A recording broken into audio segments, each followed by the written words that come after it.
Good afternoon. I'm here today with Gerardo Mora. I don't know if you want to introduce yourself just a little bit. Hello, my name is Gerardo. I live in Paris and I work as a music composer and audio engineer. Thank you. Well, I think we can start with the interview and the questions. Well, right. First of all, do you know any company that helps its community? If so, which one and how does it help its community? Well, I think all companies that are profitable help their community in one way or another. Like, I think if a company is not helping its community, it will cease to be profitable in the long term.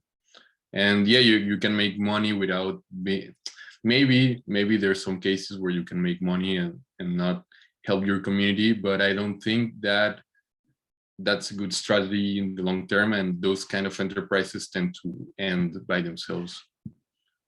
Yeah, that's a very interesting point, because actually, like, just by generating profit, well, you're generating jobs, and you're giving jobs to people, and exactly. You're helping your community one way or another. And also, if the product is desirable for a person, it means that it's helping one way or another, even if it's just like, yeah, you can have like ethical discussions about like entertainment and very superficial stuff, but sometimes people need that or now like to be a little bit like to have those spare time and feel good, even if sometimes it's not the best of things.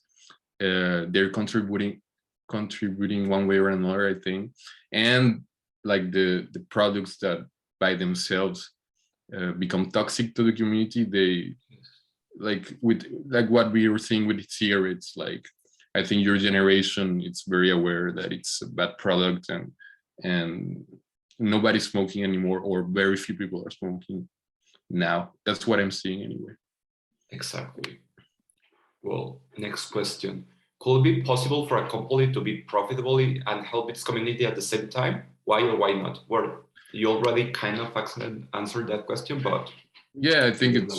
I don't think profit and to help the community are against each other. I think that for a company to be, it's very subtle, I think, but in the long run, I think that profitable companies are the ones that help their community the most in some way or another.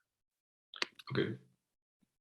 Nice. With some exceptions, obviously, but most of them help. Most of them, and yeah, and you know, like we have in mind like the big corporations, and we think about Coca-Cola, and we think about Apple, and we think about Amazon, and you can make a case for each one of those companies, like their ethical problems and the way they help.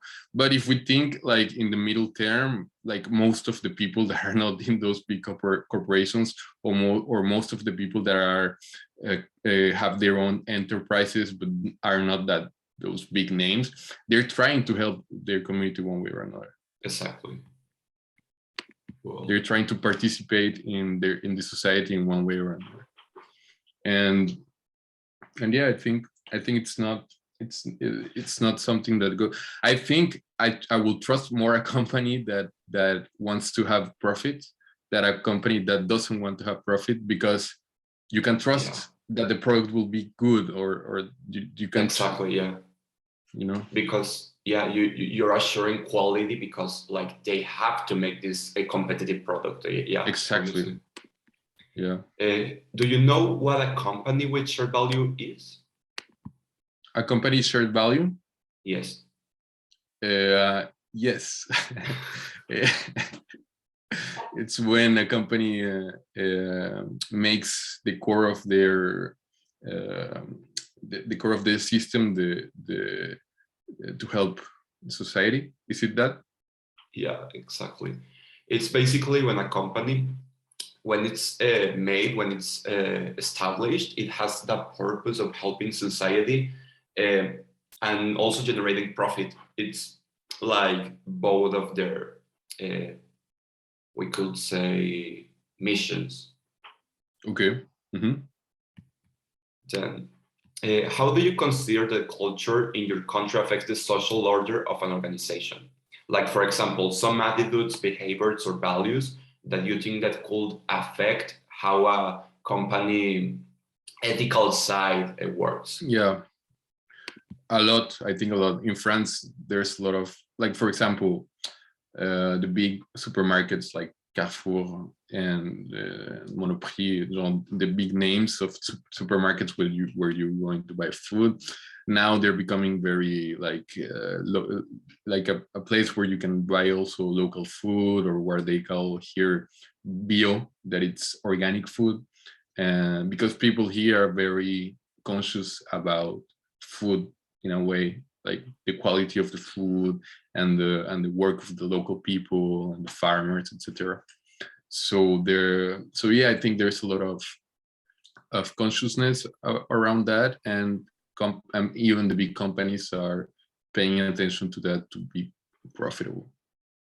Nice. Do you consider that your country's market is compatible with a shared value initiative? No, I don't think any country. If the shared value is the core, I don't think it's workable in any context other than communism, and that's not going to work. But it doesn't mean that a company cannot be cannot help their society in a way, even. But I think that I will not trust. I don't know. I don't think any company can survive if their goal is only to help society. Like if the core of, because what it is, like there's a million ways to help society, and you have like to and I think it's a complex question, I think, but in the end I don't think that a company in which just wanting to help is the core, like will survive in the long term, even. But it's a good question. Maybe it could.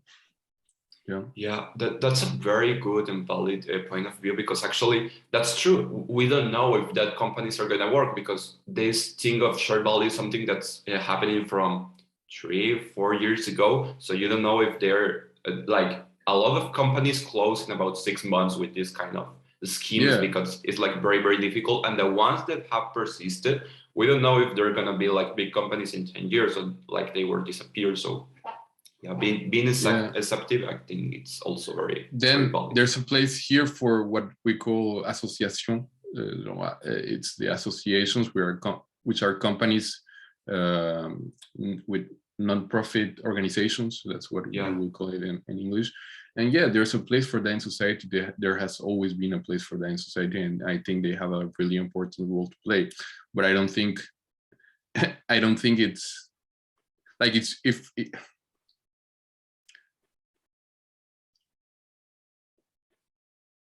but those companies don't necessarily need to make profit. So I think there's a confusion of terms or a confusion of, well, I think also the devil's in the details. So like maybe there could be, because some enterprises are founded with the idea to share value to people, like this shared value, like to share things with others, like I don't know, Coursera that wants to make education free for everyone, and they have a profitable system where they can do that, but their core mission is to share value with people. So it's not, I think it's compatible in the end if the shared value but also, like, in sharing that value, it makes them profit. Yeah, I don't know. Yeah, it's very complex actually, because it's something very new in the industry, and like actually nobody knows if it's like really gonna work, or it's just gonna be like enterprises trying to be too socially responsible in reaction to the market. It's really the question right now. But yeah, very, very valid and very good reflection about it. Thank you a lot. That's the end of the questions. Okay. And yeah, thank you for your time and your Oh, you're answers. welcome. They were really, really good. You're welcome. Okay. Thank you.